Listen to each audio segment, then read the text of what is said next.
নিরামিষ যারা খায় তাদের জন্য এই ইঁচড় আর সয়াবিনের রেসিপিটা একদম পারফেক্ট।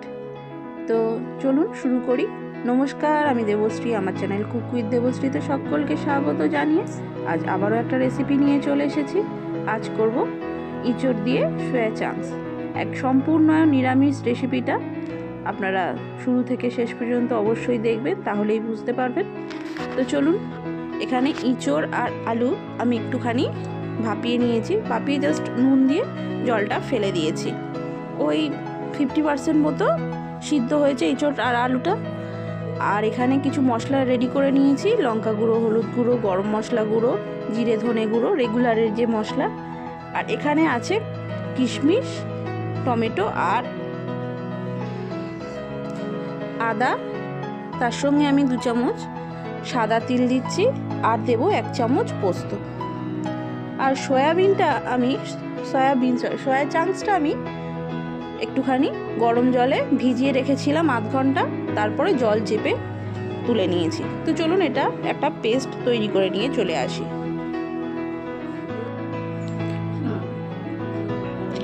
তো এবার কড়ার মধ্যে তেল দিয়ে দিয়েছি, বেশ কিছুটা তেল।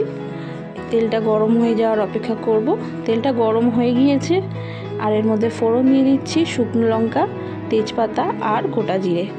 ফোড়নটা একটু ভাজা হয়ে গেলে ভাপিয়ে রাখা সয়াবিনটা,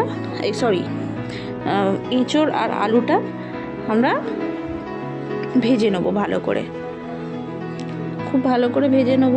এই পর্যায়ে কোনো নুন আমি এখনও ব্যবহার করিনি, যেহেতু এঁচড়টা সিদ্ধর সময় আমি নুন দিয়েছিলাম অল্প, সেই জন্য এখন আর কোনো নুন ইউজ করব না, পরে নুনটা আমি ব্যবহার করব। তো চলুন এঁচড় আর আলুটা লাল করে ভেজে নিয়ে আর আসি।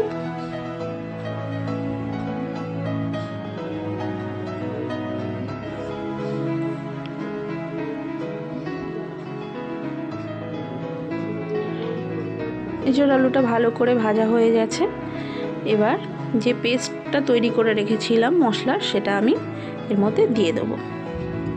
দিয়ে একটু ভালো করে কষিয়ে নেবো যতক্ষণ না মশলা থেকে তেল ছেড়ে আসে।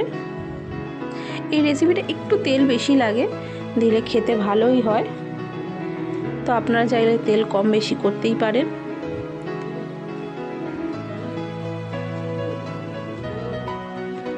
একটু সময় 2 মিনিট সময় নিয়ে এটা একটুখানি ভাজা ভাজা করে নেবো মশলাটার সঙ্গে।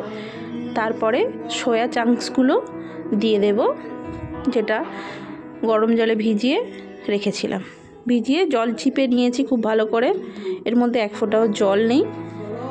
এবার সয়া চাংসটা দিয়েও একটুখানি ভালো করে নাড়াচাড়া করে নেব, মিনিট 2 সময় নিয়ে। একটু লো ফ্লেম করে দেবেন, না হলে কড়াই চিপকে যাওয়ার চান্স থাকে। তাই লো ফ্লেমেই সয়াবিনটা দিয়ে একটুখানি ভাজা ভাজা করে নেব।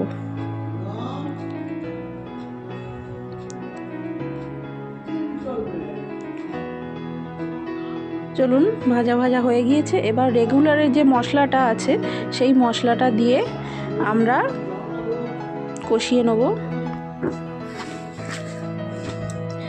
সয়াবিনটা দিয়েও খুব ভালো করে ভেজে নিয়েছি। এবার গুঁড়ো মশলাগুলো এর মধ্যে অ্যাড করে দেবো, দিয়ে অল্প একটু জল দিয়ে দেব। যে মিক্সারে বাটিতে আমি মশলাটা করেছি সেই বাটি ধোয়া জলই একটুখানি দেব, দিয়ে ভালো করে কষিয়ে দেবো। একটু জল দেওয়ার জন্য মশলাটা আর পুড়ে যাবে না। মশলাটা দিয়েও একটুখানি 1 মিনিট সময় নিয়ে কষিয়ে নেব।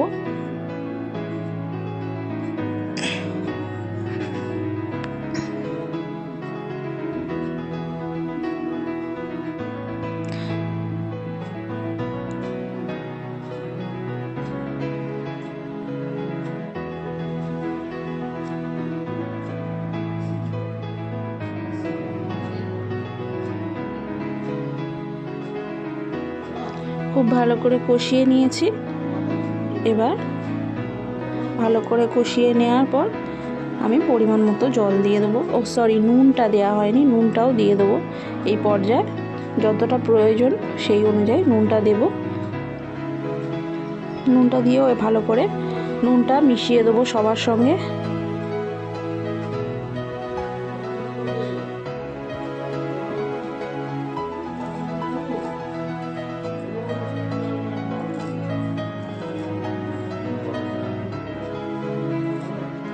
এবার পরিমাণ মতো জল দিয়ে দিচ্ছি। খুব বেশি জলের দরকার নেই, তরকারিটা একটু মাখা মাখা হবে। এটা কিন্তু ভাত, রুটি, লুচি, পরোটা বা পোলাও এই ধরনের খাবারের সঙ্গে খুবই ভালো লাগবে। আর নিরামিষের দিনের জন্য তো একদম পারফেক্ট একটা রেসিপি। তো জলটা দেওয়ার পর দেখুন জলটা যতটা প্রয়োজন আমি রেখেছি। এটা ঠান্ডা হয়ে গেলে কিন্তু আর একটু ড্রাই হয়ে যাবে।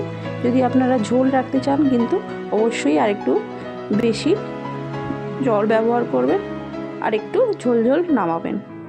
দিয়ে দিলাম 1 চামচ ঘি। ঘিটা দিয়ে আর গ্যাসটা বন্ধ করে দিয়েছি আমি। এবার একটু ঘিটা দিয়ে নাড়াচাড়া করে নামিয়ে নেব। তাহলেই কিন্তু আমার তৈরি হয়ে গেল সোয়া চাংস দিয়ে এঁচোড়, সম্পূর্ণ নিরামিষ রেসিপিটা।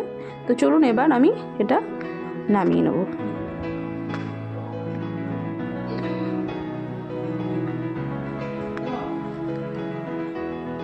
তো তৈরি হয়ে গেল আমার সোয়া চাংস দিয়ে এঁচোড়, সম্পূর্ণ নিরামিষ। এই রেসিপিটি কেমন লাগলো অবশ্যই কিন্তু আমায় কমেন্টের মাধ্যমে জানাতে হবে।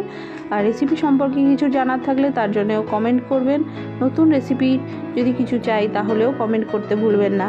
আর চলুন, রেসিপিটা যদি ভালো লেগে থাকে অবশ্যই লাইক, শেয়ার অ্যান্ড সাবস্ক্রাইব করে আমার পাশে থাকবেন। তো চলুন আজকের মতো টাটা, দেখা হবে অন্য কোনো দিন অন্য কোনো রেসিপির সঙ্গে।